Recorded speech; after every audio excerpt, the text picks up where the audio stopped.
Huwag na antayin na may okasyon para makakain ng masarap. Ganito lang kasimple, mabubusog na tayo. Madali lang at wala nang madaming arte. Huwag na gumamit ng oven kasi bida pa rin ang kawali. Umpisahan na natin para mula mo na dayon ta. Painitin ang kawali. Mantika, panggisa. Igisa ang sibuyas, isabay na nga ang bawang. Para madali. Gisahin hanggang masunog. Charot. Ayan, medyo na brown na. Gagamit ako ng 400 grams na ground beef. Pwede ka gumamit ng pork or chicken or corned beef. Titimplahan ko na ng asin, paminta, at isang pirasong chocolate. Charot lang, nor cube yan, beef flavor. Haluin natin ng maigi. Ayan nahalong-halo na. Takpan muna natin hanggang tuluyang maluto yung karne. Yan na luto na. Mix lang natin. Walang masyadong mantika kasi lean meat yung binili ko. Tapos, pinagiling ko lang sa palengke. Tapos, maglalagay na ako ng 500 grams na spaghetti sauce. Filipino style to para medyo matamis. Uga. Yan. Brutag naglaba ba, no? Tapos, haluin muna ng mabuti. Ayan, Takpan muna sa mahinang apoy at lutuin natin ng mabuti yung sauce. Check na natin. Yan niluto ko ata ito ng mga 20 minutes para sure talaga naluto yung sauce. Tapos dagdagan nyo lang ng panimpla kung nakukulangan kayo sa lasa. Tabi lang natin dito kasi, charot. Bitaw, lulutuin na natin yung white sauce. Painitin ulit ang kaldero.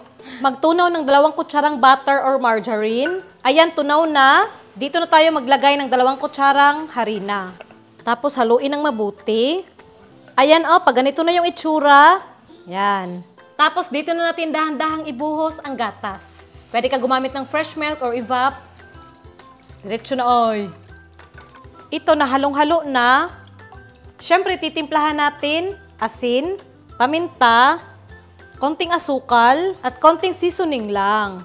Haluin lang natin tapos hayaan natin itong mag-simmer hanggang lumapot yung sauce. Hinalo-halo ko lang para hindi magbuo-buo at hindi masunog sa ilalim. Ganito kalapot guys okay na to. At ito, nagluto na pala ako ng mga lasagna sheets. Kuha muna tayo ng isa. Lagyan ng meat sauce. Yung ganito, nasakto lang yung paglagay. Yung white sauce naman. Ganito okay na, lukutin na natin. Grabe na lukutin. Yan. I love it. Siyempre, gagawin ko sa lahat.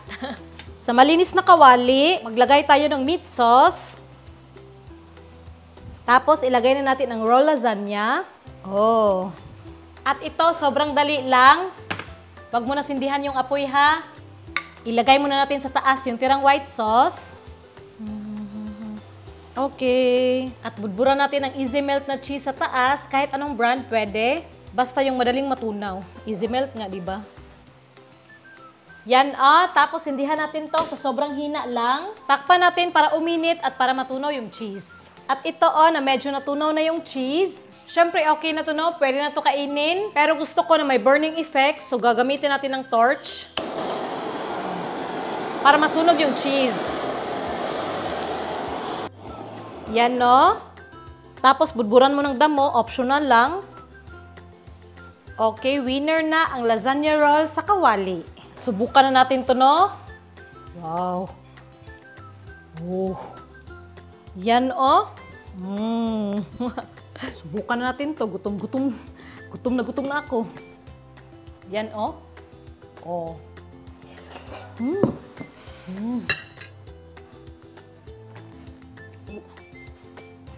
Guys, hindi ako makapagsalita sa sobrang sarap.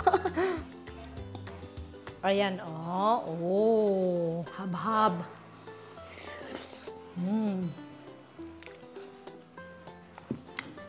Ang sarap.